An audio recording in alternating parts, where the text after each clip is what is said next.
Amós, capítulo 9, versículos 9 e também o versículo 10. Se você já encontrou, nós iremos ler então. Diz assim o texto sagrado: pois eis que darei ordens e farei o quê? Farei o quê? Sacudirei a casa de Israel em todas as nações, assim como se sacode o grão no crivo. Todavia, não cairá sobre a terra um só grão. Morrerão à espada todos os pecadores do meu povo, os quais dizem: o mal não nos alcançará, nem nos encontrará. Irmãos, essas palavras são muito importantes, essas palavras são fundamentais e aplicáveis a nós, conforme salientamos aqui na quarta-feira passada. No livro Eventos Finais, à página 180, nós lemos que o peneiramento pelo qual o povo de Deus irá passar sacudirá fora multidões como folhas secas.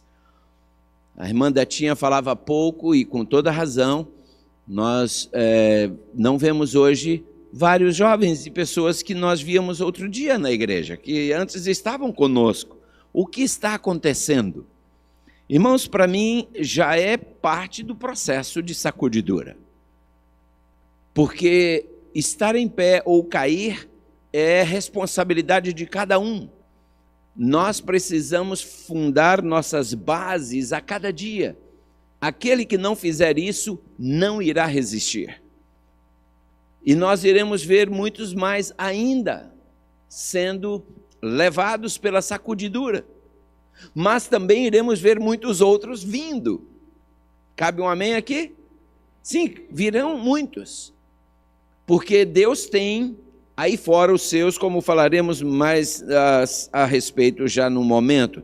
E na sequência da leitura desse capítulo, a gente lê ainda que a palha será levada pelo vento, mesmo de lugares onde hoje nós vemos como sendo ricos campos de trigo. Irmãos, vejam a página 180, o que nós lemos ali diz assim: logo o povo de Deus será o que, irmãos? Provado por ardentes provas, e a grande proporção dos que agora permanecem genuínos e verdadeiros demonstrar-se-á metal vil. Ou seja, muitos que hoje parecem reluzir não são ouro, são imitação, é metal vil, é escória.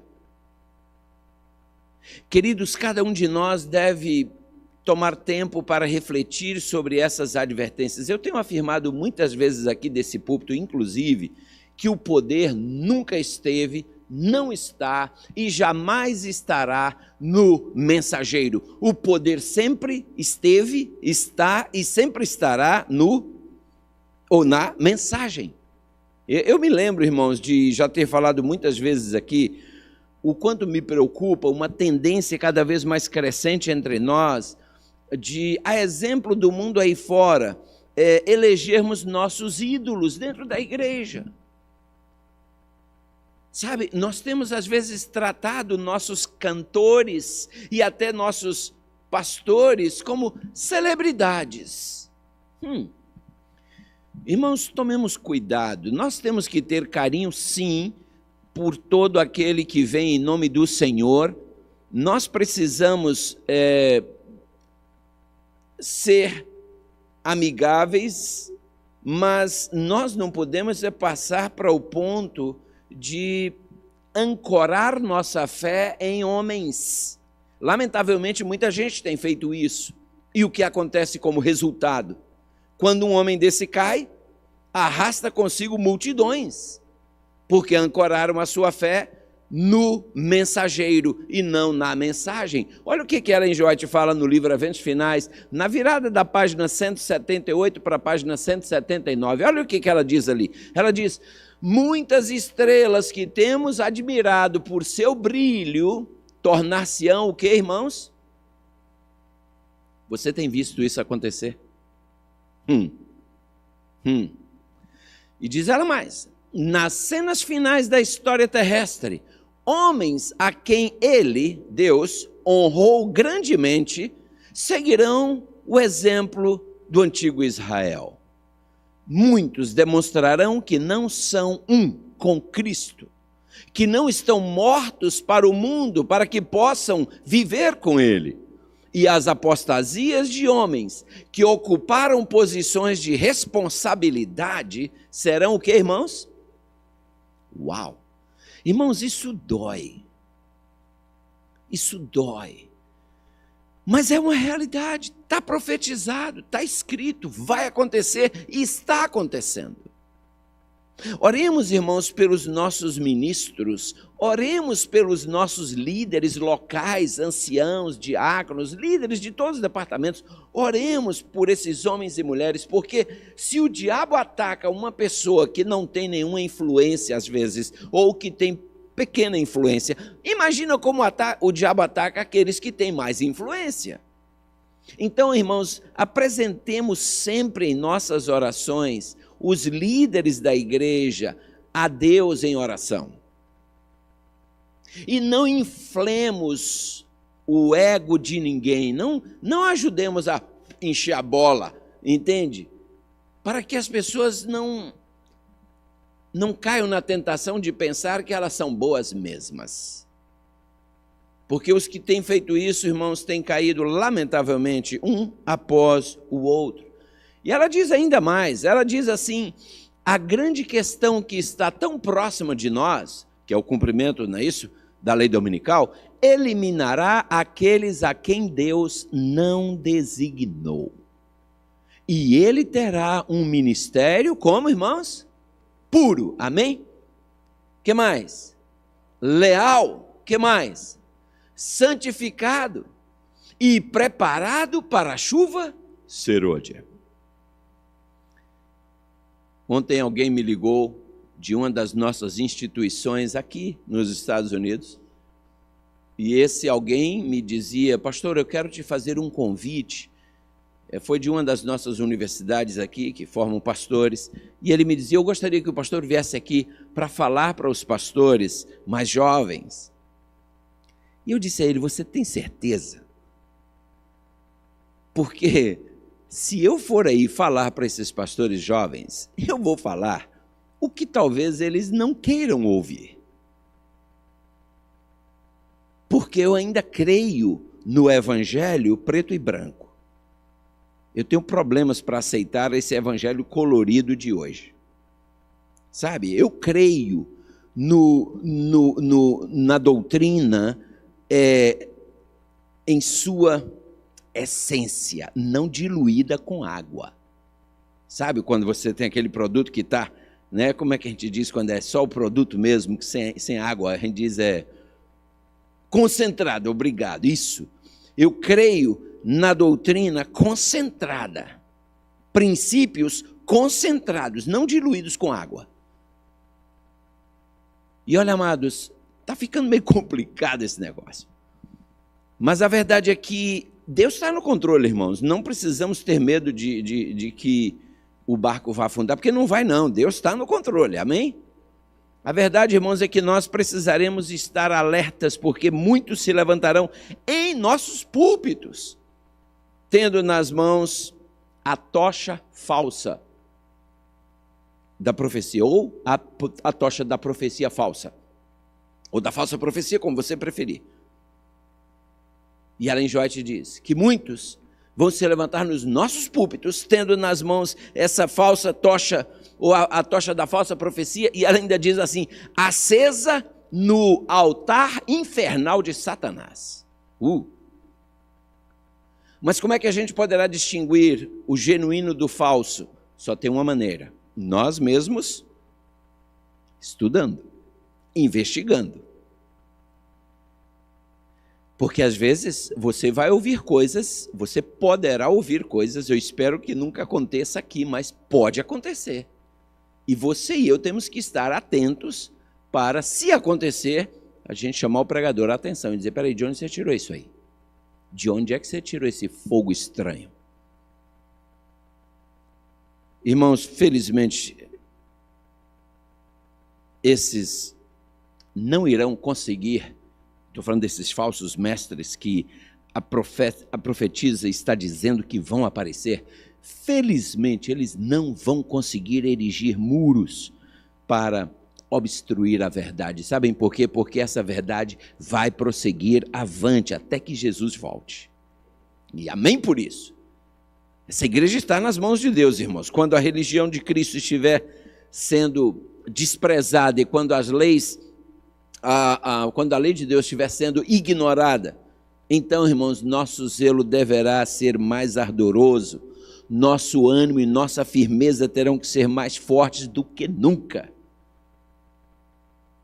Permanecer em defesa da verdade e da justiça, irmãos, quando a maioria tiver nos abandonado, ferir as batalhas do Senhor quando forem poucos os campeões corajosos, essa vai ser a nossa maior prova.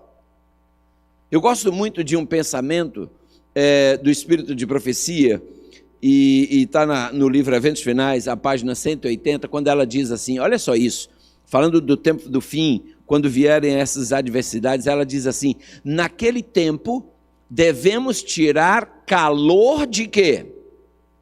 Da frieza dos outros, coragem da sua covardia e lealdade da sua traição. Eu gosto dessas palavras.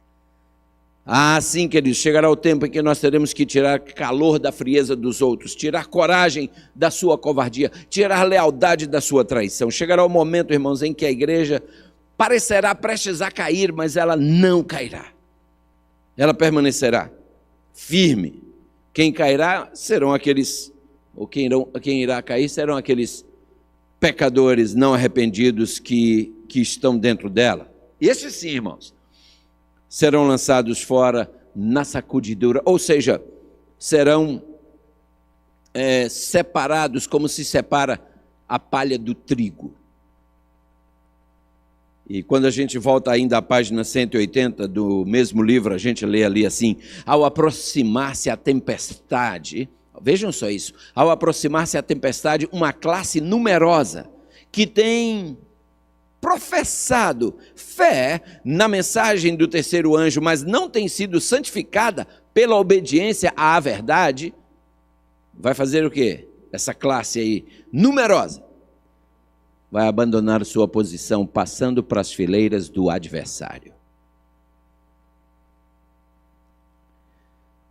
Essa semana minha esposa e eu conversávamos com alguém de um outro estado, onde nós já trabalhamos, e perguntávamos sobre como estão as coisas lá na igreja. E aí essa pessoa mencionava um, mencionava outro, e depois disse: lembra de fulano? E a gente disse: claro que a gente lembra. No nosso tempo ele chegou a ser o líder dos desbravadores, era um jovem promissor, agora já é de um outro ramo. Ele se diz judeu messiânico, se converteu agora a esse segmento do judaísmo. Que coisa mais absurda, que coisa mais triste. Mas está profetizado, irmãos. Muitos irão trocar de bandeira, muitos irão, na sacudidura, abandonar a fé e irão passar para o outro lado. A questão aqui não é quem irá, a questão aqui é: irei eu? Irá você? A questão aqui é essa. Porque quando a gente lê essas coisas, nós temos uma tendência, como eu falei aqui quarta-feira passada, nossa mente tem a tendência tentar se projetar para alguém.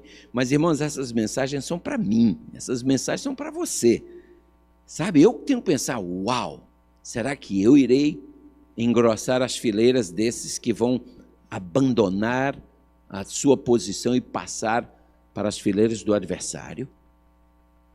Irmãos, como é que a gente pode ter certeza de que nós não seremos um desses? Como é que podemos ter essa certeza? Só tem uma forma. Se todos os dias, irmãos, nós tomarmos tempo para alicerçar a nossa fé na rocha, que é a palavra de Deus. Só há uma maneira de você não cair. É você permanecer de joelhos. Quem está de joelhos nunca tropeça. Irmãos, nós temos orado muito pouco.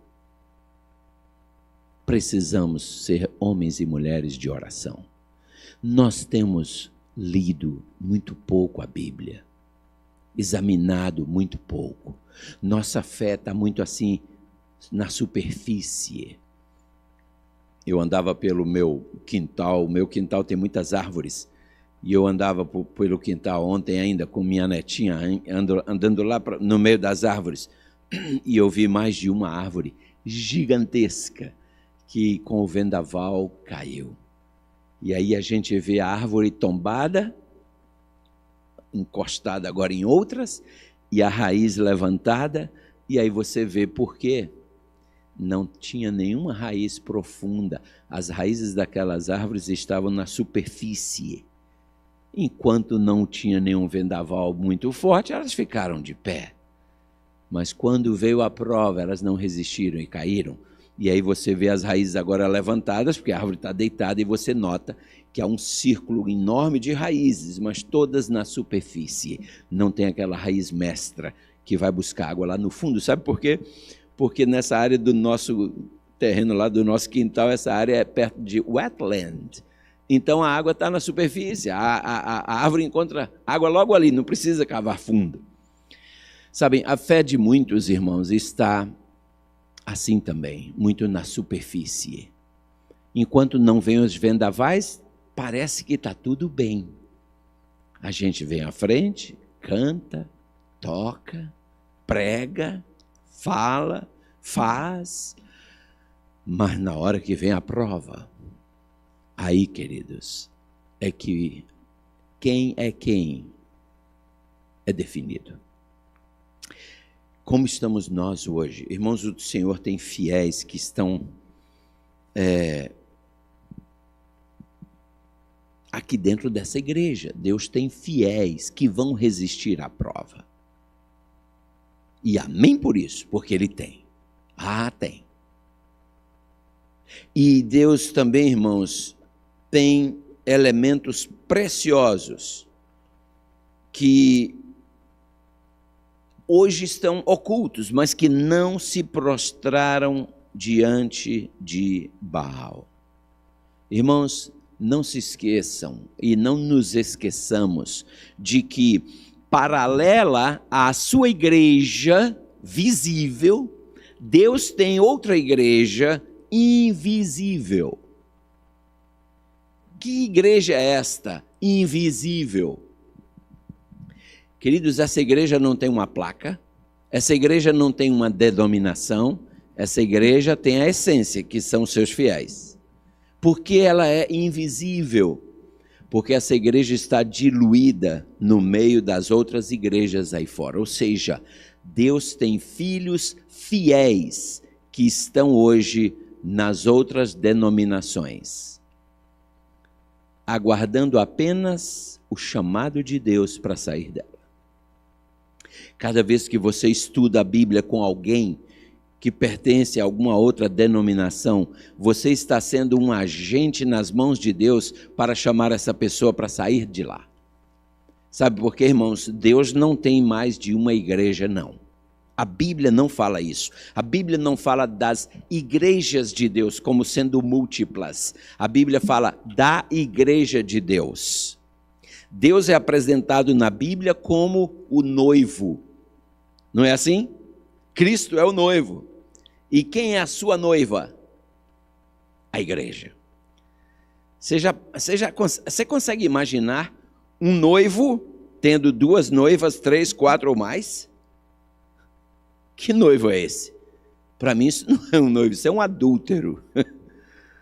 E Jesus não é nenhum adúltero. Ele não tem mais de uma noiva, ele só tem uma. Amém? A Bíblia diz isso. A Bíblia nos diz que noiva é essa. A Bíblia dá toda a dica, irmãos. Quem está nas trevas está porque quer. Porque se lê a Bíblia, está aí. E eis o porquê de haver muito medo da parte de muitos líderes religiosos aí fora, que os seus membros entrem em contato com os adventistas, porque o adventista abre a Bíblia e mostra. A pessoa continua na cegueira se quiser. Só que perante Deus não vai ter desculpa. Ó, você sabia, você preferiu o caminho fácil, agora paga o preço. Então, queridos, Deus tem sim pessoas sinceras aí fora, que ainda estão lá apenas porque pensam ainda que lá é o caminho. Mas a hora que descobrirem, não ficam. Os sinceros não ficam, irmãos. Alguns ficam porque você estuda, mostra, realmente eu concordo, mas eu vou ficar por aqui mesmo. Ok. Deus não nos manda converter ninguém, Deus nos manda mostrar. A conversão é obra do Espírito Santo, se a pessoa deixar. Se ela não deixar, nem Deus pode fazer nada, quanto menos a gente.